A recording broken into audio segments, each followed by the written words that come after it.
Hello दोस्तों, नमस्कार। आपका आपके यूट्यूब चैनल में हार्दिक अभिनंदन, स्वागत, वेलकम। दोस्तों, इस वीडियो में हम कोहलबर्ग के नैतिक विकास सिद्धांत, इनकी जो नैतिकता के संबंध में उनके विचार और इसकी आलोचना पर चर्चा करते हैं। दोस्तों, ये वीडियो आपके लिए बहुत महत्वपूर्ण होने वाली है।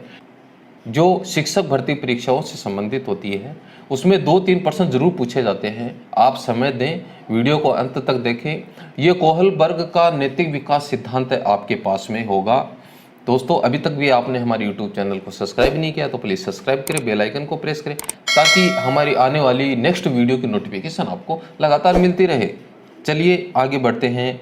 कोहलबर्ग का नैतिक विकास का सिद्धांत।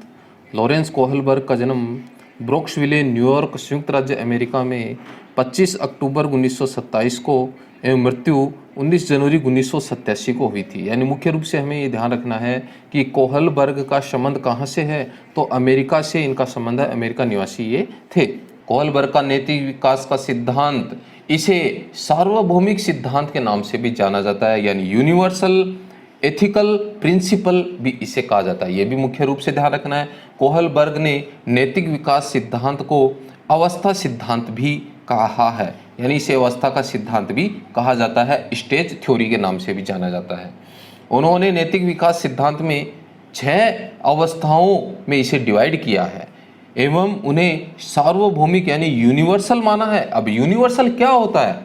कोई भी बच्चा हो वह इन अवस्थाओं से होकर गुजरता है, इसे सार्वभौमिक यानी यूनिवर्सल कहा जाता है। यानी कोहलबर्ग ये मानते हैं कि ये जो अवस्थाएं है, स्टेज है, ये प्रत्येक बच्चे में होती हैं और बच्चा इन अवस्थाओं से होकर गुजरता है, इसलिए इन्हें यूनिवर्सल कहा इन्होंने, कोहलबर्ग ने। नैतिक विकास की अवस्था एक निश्चित क्रम में होती है। यह उनका मानना था कि जो ये विकास की जो अवस्थाएं हैं, इनका क्रम है, ये निश्चित है। जो स्टेज बताई गई हैं वो निश्चित है, इस क्रम को बदला नहीं जा सकता है। कोहलबर्ग का नैतिक विकास सिद्धांत जीन पियाजे के जो सिद्धांत है उस सिद्धांत का संशोधित रूप है। ये कोहलबर्ग का नैतिक विकास सिद्धांत है। बहुत बार इसे पूछा जा चुका है कि नैतिक विकास सिद्धांत जो कोहलबर्ग ने दिया यह किस सिद्धांत पर आधारित है, तो यह जीन पियाजे का जो सिद्धांत है उस सिद्धांत का संशोधित रूप है। और इन्होंने इस सिद्धांत से प्रेरित होकर यानी जीन पियाजे के सिद्धांत से प्रेरित होकर नैतिक विकास सिद्धांत का प्रतिपादन किया। कोहलबर्ग के अनुसार बच्चे में नैतिकता का विकास जन्मजात नहीं होता है, बल्कि वह उसे समाज से प्राप्त करता है। इंपॉर्टेंट क्वेश्चन है दोस्तों कि उन्होंने माना कि नैतिकता जो है, मोरलिटी जो है, वो जन्मजात नहीं है, बच्चा उसे समाज में रहकर समाज की गतिविधियों से सीखता है और उसमें नैतिकता का विकास होता है। नैतिकता क्या है, मोरलिटी क्या है? यह वह गुण है जिससे हमें सही और गलत की पहचान होती है। किससे? मोरलिटी से, नैतिकता से, कि क्या काम सही है और क्या काम गलत है, हमें कौन सा करना चाहिए और कौन सा नहीं करना चाहिए। ये हम किससे सीखेंगे? समाज में रहकर सीखेंगे। इसे सामाजिक परिवेश से सीखा जा सकता है। हमें जन्मजात ये चीज़ नहीं मिलती है, हम समाज में रहकर इसे सीखेंगे। जब बालक का जन्म होता है तो वह ना तो नैतिक होता है और ना ही अनैतिक होता है, यानी उसे इन चीज़ों के बारे में पता नहीं होता है कि कौन सी चीज़ें सही है, कौन सी चीज़ें गलत है, क्या नैतिक है और क्या अनैतिक है। वह अच्छा या बुरा समाज से ही ग्रहण करता है, समाज से ही सीखता जाता है और समाज की गतिविधियाँ, समाज के आचार विचार उसके मन में जैसे जब ढलते जाते हैं, जिन अवस्थाओं में आते रहते हैं, वह नैतिकता को ग्रहण करता जाता है। इस कहानी के माध्यम से बच्चों को अलग अलग प्रकार के प्रश्न पूछे थे। यहाँ पर इस कहानी का बार बार जिक्र किया जा चुका है, तो इस स्लाइड में आपको पूरी कहानी बताई गई है। हम यहाँ पर मुख्य रूप से इस कहानी के रूप में चर्चा करते हैं कि हिंज और हिंजोइक नाम के 2 युवक युवती थे। हिंज की पत्नी का नाम हिंजोइक था। उसकी पत्नी बहुत अधिक बीमार पड़ जाती है और वह मौत के कगार पर होती है। डॉक्टरों ने कहा कि एक दवाई है, शायद उससे उसकी जान बच सकती है, और वह एक प्रकार का क्या है? रेडियम है, जिसकी खोज उस शहर के एक चर्चित फार्मासिस्ट ने की है। यानी उसके पास में वो दवाई है और आपको वो लानी है। दवाई लेने के लिए हिंज फार्मासिस्ट के पास पहुंच जाता है। तो जैसे ही फार्मासिस्ट दवाई लेने की बात की जाती है तो फार्मासिस्ट उस दवाई का मूल्य उनसे मांगते हैं, तो उसका खर्चा बहुत अधिक होता है। दवाई वाला दवाई बनाने से 10 गुना अधिक हिंज से पैसे मांगता है, क्योंकि उसका खर्चा लगा था। वह दवाई जब उसे देने की बात आती है तो हिंज से पैसे मांगता है। उस औरत का इलाज करने के लिए हिंज बहुत लोगों के पास गया जिन्हें वह जानता था, पैसे मांगता उनसे कि हमें कुछ पैसे उधार दे दो ताकि मैं अपनी पत्नी की जान बचा सकूं, लेकिन हिंज को असफलता ही प्राप्त होती है, यानी कोई भी पैसे उधार नहीं देता है। दवाई के दाम से आधे भी उसके पास में नहीं हो पाते हैं। उसने दवाई वाले से कहा कि आप मुझे दवाई नहीं दोगे तो मेरी पत्नी मर जाएगी, आप मुझे सस्ते में दवाई दे दो, ये पैसे मेरे पास में हैं, बाकी के पैसे मैं आपको बाद में दे दूंगा। लेकिन फार्मासिस्ट इस बात से राजी नहीं होता है, वह दवाई देने से मना कर देता है। दवाई वाला कहता है, फार्मासिस्ट कहता है कि मैंने यह दवाई खोजी है, मैं इसे बेचकर ही पैसे कमाऊँगा। तब हिंज ने बहुत सोचने के बाद मजबूर होकर उसकी दुकान से वो दवाई अपनी पत्नी के लिए चुरा ली। यह कहानी बच्चों को सुनाई जाती है और यह एक यूरोप का परिवार था। यहाँ से कई बार प्रश्न पूछा जा चुका है, तो यहाँ पर बच्चों को इस कहानी सुनाई जाती है और अलग अलग प्रकार के इसमें प्रश्न पूछे जाते हैं बच्चों से कि क्या हाइनेज को वो दवाई चुरा लेनी चाहिए थी, क्या चोरी करना सही या गलत है, क्यों, क्या यह एक पति का कर्तव्य होता है कि वह पत्नी के लिए दवाई चुराए, क्या दवाई बनाने वाले को हक है कि दवाई के इतने अधिक पैसे वो मांगे कि दूसरा उसे प्राप्त नहीं कर पाए, क्या ऐसा कोई कानून नहीं है जिससे दवाई की कीमत पर अंकुश लगाया जा सके, क्यों और क्यों नहीं। इस प्रकार के प्रश्न हैं कोहलबर्ग ने बच्चों को एक कहानी सुनाने के बाद में पूछे। कोहलबर्ग ने जो ये प्रश्न बच्चों को सुनाए ये दो आधार पर तैयार किए गए थे। पहला है नैतिक दुविधा, मोरल डायलेमा। सही और गलत के बीच निर्णय लेने में जिन दुविधाओं या समस्याओं का सामना करते हैं उसे ही नैतिक दुविधा के नाम से जाना जाता है। हमें ध्यान रखना है मोरल डायलेमा क्या होता है, कि हम सही और गलत का निर्णय नहीं कर पाते और जिस दुविधा में फंस जाते हैं, जिस समस्या का सामना करने, वो क्या है, मोरल डायलेमा। ये छोटी सी बात हमें यहाँ पर ध्यान रखनी है। दो प्रकार की यहाँ पर चीजें आएंगी। नैतिक दुविधा पहली क्या हो गई कि जब हम सही और गलत के बीच में किसी प्रकार का निर्णय नहीं कर पाते और हम जिस दुविधा का सामना करते हैं वो क्या है, नैतिक दुविधा। जो समस्याएं हमें आती हैं वो है नैतिक दुविधा, डायलेमा। अगर यहाँ पर देखिए हिंज चोरी नहीं करेगा तो उसकी पत्नी मर जाएगी और अगर चोरी करेगा तो पुलिस उसे पकड़ करके जेल में बंद कर देगी। तो ये है नैतिक दुविधा की उसके सामने दोनों स्थितियां बन गई, या तो मैं दवाई को चुराऊंगा तो मुझे पुलिस से जेल में डाल देगी, अगर नहीं चुराऊंगा तो मेरी पत्नी मर जाएगी। वह निर्णय नहीं ले पाता है। ऐसी स्थिति जब बनती है तो वो नैतिक दुविधा, मोरल डायलेमा के नाम से जाना जाता है। नेक्स्ट स्थिति क्या है, नैतिक तर्कणा, मोरल रीजनिंग। दो विचारों के बीच सही और गलत का चयन करना, यानी चयन कर लिया जाता है दोनों विचारों के मध्य। जैसे हिंज ने अपनी पत्नी को बचाने के लिए चोरी करने का फैसला ले लिया कि मुझे मेरी पत्नी को बचाना ही है, इसलिए मैं चोरी कर लेता हूँ। ये किस में होगा, ये नैतिक तर्कणा में, मोरल रीजनिंग में ये होगा कि सही गलत का चयन है वो मनुष्य है कर लेता है कि मुझे सही ये काम करना है, ये काम करना है, फिक्स उसके सामने हो जाता है। लेकिन नैतिक दुविधा में, मोरल डायलेमा में ऐसा नहीं होता है। वह निर्णय नहीं ले पाता है, दुविधाएं उसके सामने, समस्याओं का सामना उसे करना पड़ता है और उसे नैतिक दुविधा ही कहा जाता है। कोहलबर्ग ने सभी बच्चों से अलग अलग तर्क के आधार पर जो प्रश्न पूछे, इसके आधार पर इस सिद्धांत को 3 अवस्थाओं और 6 चरणों में बांटा गया है। यानी इसके 2-2 उपभेद भी हैं, इसलिए इसके कितने चरण हो जाते हैं, 6 चरण। 3 इसकी अवस्थाएं 6 चरणों में डिवाइड है। पहला है पूर्व परंपरागत अवस्था, जिसे प्री कन्वेंशनल स्टेज के नाम से जाना जाता है। यह 4 से 10 वर्ष तक की अवस्था होती है। दूसरी है परंपरागत अवस्था, कन्वेंशनल स्टेज 10 से 13 वर्ष की आयु के बीच होती है। थर्ड है उत्तर परंपरागत अवस्था, पोस्ट कन्वेंशनल स्टेज, जो 13 वर्ष से अधिक की अवस्था होती है। ये 3 अवस्थाएं कोहलबर्ग ने अपने नैतिक विकास सिद्धांत में डिवाइड की है, पूर्व परंपरागत अवस्था और उत्तर परंपरागत अवस्था। अब इन अवस्थाओं को इन्होंने 2-2 चरणों में डिवाइड किया है। पहली है प्राक रूढ़िगत नैतिकता का स्तर या पूर्व पारंपरिक चरण, प्री कन्वेंशनल स्टेज, 4 से 10 वर्ष तक की जो अवस्था होती है, जब बालक बाहरी तत्व या घटना के आधार पर किसी व्यवहार को नैतिक या अनैतिक मानता है तो उसकी नैतिक तर्क शक्ति प्री कन्वेंशनल स्तर की कही जाती है। इस अवस्था में नैतिकता शून्य होती है। कौन सी अवस्था में? 4 से 10 वर्ष तक की, जिसे पूर्व पारंपरिक अवस्था, हमें इंग्लिश के नाम को ध्यान रखना है, प्री कन्वेंशनल स्टेज जो पहली अवस्था होती है, जिसे पूर्व पारंपरिक अवस्था यानी पूर्व पारंपरिक चरण के नाम से जाना जाता है। इसमें नैतिकता नहीं होती है, यानी कि बच्चों को सही और गलत के बारे में पता नहीं होता है। इस अवस्था में नैतिक तर्कना दूसरे लोगों के मानकों के अनुसार होती है। जैसे माता पिता, जैसा माता पिता कह देते हैं बच्चे को वैसा ही मानना पड़ता है, चाहे वो सही है चाहे वो गलत है। तो नैतिकता इस चरण में शून्य होती है, यानी नहीं होती है। कौन से अवस्था में? पूर्व पारंपरिक अवस्था, यानी 4 से 10 वर्ष की जो अवस्था होती है उसमें नैतिकता शून्य होती है। इस अवस्था को 2 भागों में बांटा गया है।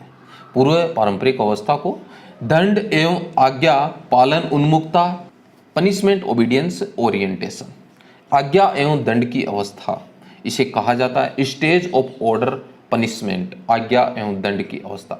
देखो क्या होगा, अगर नियम नहीं माने तो क्या मिलेगा? आपको दंड मिलेगा। आज्ञा और दंड की अवस्था है, इसलिए अगर नियम नहीं माने तो दंड मिलेगा। इस अवस्था में बालक का व्यवहार बंद के व्यय पर आधारित होता है और इसी डर से वह अच्छा व्यवहार करता है। यानी उसके सामने दंड की अवस्था होती है, आज्ञा और दंड दे दिया जाता है, आज्ञा दे दी कि इस काम को ऐसे ही करना है, तो ये बंद उसके सामने बन जाता है और इसको ध्यान में रखते हुए अच्छा व्यवहार करता है। इस प्रकार नैतिक विकास की शुरू की अवस्था में दंड को ही बच्चे की नैतिकता का मुख्य आधार माना जाता है, क्योंकि इस अवस्थाओं में हमने पढ़ा कि ये पूर्व पारंपरिक अवस्था है, इसमें नैतिकता नहीं होती है, इसलिए माता पिता के आदेशों पर, आज्ञा पर ये आधारित होती है। तो आदेश दे दिया जाता है और वो उसे मानना पड़ता है, वो ही मानना पड़ता है, वो ही उसकी नैतिकता का आधार होता है। बच्चा सोचता है कि बंद से बचने के लिए आदेश का पालन करना उसके लिए महत्वपूर्ण है और बच्चा उस आदेश को मानता है। सही और गलत का निर्णय इस दंड पुरस्कार पर ही आधारित होता है। कौन सी अवस्थाओं में? इस पूर्व पारंपरिक अवस्था का जो पहला स्टेज होती है दंड एवं आज्ञा पालन की उन्मुखता। बच्चों को जब ये कहानी सुनाएगी और प्रश्न पूछा जाता है, बच्चों के मन में ये विचार आते हैं कि हिंज ने अगर चोरी की तो उसे सजा मिलेगी। दूसरी स्टेज होती है इसमें साधनात्मक सापेक्षवादी उन्मुखता, इसे अहंकार की अवस्था भी कहा जाता है, स्टेज ऑफ ईगो। विनिमय या अदला बदली का भाव इसमें होता है। इस अवस्थाओं को जैसा का तैसा भी कहा जाता है, जैसा व्यवहार करोगे वह वैसा ही व्यवहार करेगा, क्योंकि इसमें जैसा व्यवहार कोई उसके साथ करेगा वह भी उसके साथ में वैसा ही व्यवहार करेगा। इस अवस्था में बालक का व्यवहार स्वयं की इच्छा को पूरा करने वाला होता है। मेन बात इसमें यह है, कौन सी अवस्था में? अहंकार की अवस्था में, स्टेज ऑफ ईगो में। इस अवस्था में बालक में अहंकार है वो ज़्यादा होता है। यदि उसका कोई उद्देश्य झूठ बोलने से, चोरी करने से होता है तो वह वही काम करेगा और ऐसे काम को वह अनैतिक भी नहीं समझेगा। चोरी कर लेगा लेकिन अनैतिक नहीं समझेगा, क्योंकि इसमें अहंकार की अवस्था कहा जाता है। अहंकार का भाव होता है, विनिमय और अदला बदली का भाव होता है, जैसा और तैसा इसमें पाया जाता है। कौन सी में? साधनात्मक सापेक्षवादी उन्मुखता में, इसे स्टेज ऑफ ईगो के नाम से भी जाना जाता है। जैसे एक बच्चे ने दूसरे बच्चे की पेंसिल तोड़ी तो दूसरे बच्चे ने भी उसकी पेंसिल तोड़ दी। जैसे तुम मेरी पीठ खुजाओगे तो मैं तुम्हारी पीठ खुजाऊंगा, आज तुम मुझे टिफिन खिलाओ तो मैं तुम्हें भी कल टिफिन खिला दूंगा। ये जैसा का तैसा इसमें भाव होता है, अहंकार की भावना इसमें होती है। सेकंड अवस्था है रूढ़िगत नैतिकता का स्तर, यानी पारंपरिक चरण। यह 10 से 13 वर्ष की अवस्था होती है, कन्वेंशनल स्टेज के नाम से इसे जाना जाता है। इस अवस्था में बच्चा दूसरे के मानकों को अपने अंदर समावेशित कर लेता है तथा उसी हिसाब से सही और गलत का निर्णय करने लग जाता है। पहली अवस्थाओं में वह माता पिता के आज्ञा और दंड पर आधारित उसके व्यवहार होते हैं, लेकिन दूसरी अवस्था में क्या हो जाता है कि वह दूसरे लोगों के जो मानक हैं उनको अपने अंदर समावेशित कर लेता है। कौन सी अवस्था में? पारंपरिक चरण में, और उसी हिसाब से वो सही और गलत का निर्णय भी करने लग जाता है। इस अवस्था को भी 2 भागों में बांटा जाता है। पहली है अच्छा लड़का या लड़की बनने की उन्मुखता, good boy good girl orientation.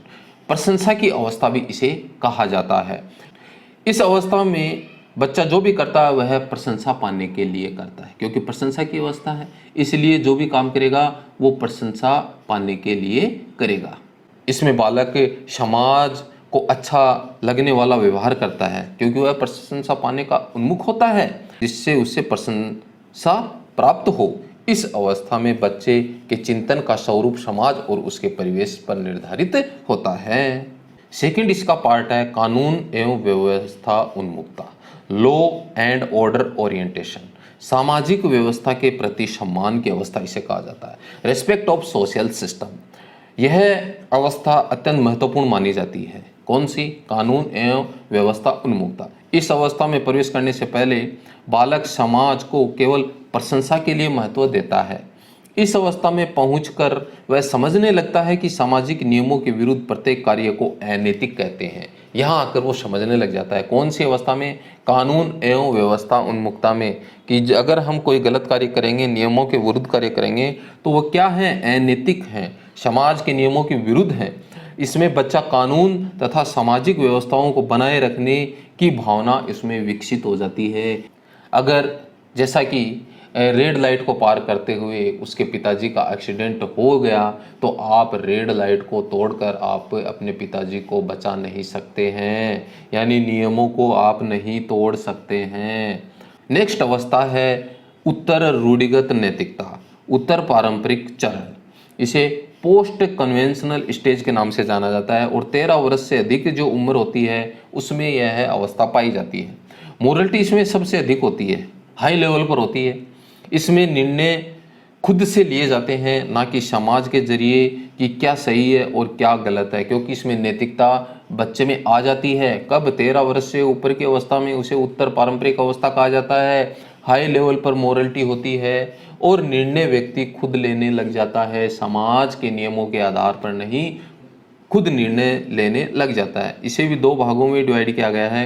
पहली है सामाजिक अनुबंधन उन्मुखता, सोशल कॉन्ट्रैक्ट ओरिएंटेशन। सामाजिक समझौते की अवस्था भी इसे कहा जाता है। इस अवस्था तक आते आते वह समझने लगता है कि व्यक्ति व समाज के बीच एक समझौता होता है। व्यक्ति यह मानने लगता है कि हमारा दायित्व है कि हम समाज के नियमों का पालन करें, क्योंकि समाज हमारे हितों की रक्षा करता है। यह व्यक्ति यहाँ पर समझने लग जाता है। इस अवस्थाओं में अपने अधिकारों को बैलेंस में रखना पड़ता है। कानून और नियमों का इसमें लचीलापन होता है।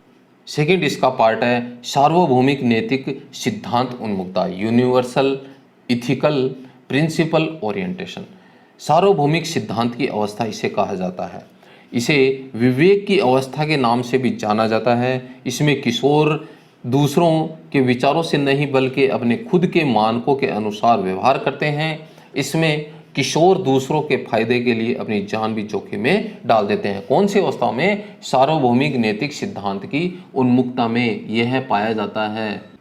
यह था लॉरेंस कोहलबर्ग का नैतिक विकास सिद्धांत। अब हम इसकी आलोचनाओं पर चर्चा करते हैं, जो सीटेट के एग्जाम में, टेट से संबंधित एग्जाम में बार बार यहाँ से प्रश्न पूछे जाते हैं। ये टॉपिक दोस्तों आपको किसी वीडियो में नहीं मिलेगा, क्योंकि हम इसके सिद्धांत को तो पढ़ लेते हैं, आलोचना को नहीं पढ़ते हैं। और आलोचना हमारे सीटेट के जो एग्जाम है उसमें टॉपिक में क्लियर दिया गया है कि लॉरेंस कोहलबर्ग के सिद्धांत की आलोचनाएं। इसकी मुख्य आलोचनाओं पर हम नजर डालते हैं। लॉरेंस कोहलबर्ग का नैतिक विकास का सिद्धांत की आलोचना उसकी छात्रा कोरेल गिलिगन ने की थी, यानी इनकी छात्रा थी। और कैरोल गिलिगन जो थी, इन्होंने ही इसके सिद्धांत की आलोचना कर दी। भाई संस्कृति के अंतर को इसमें नज़रअंदाज किया गया है।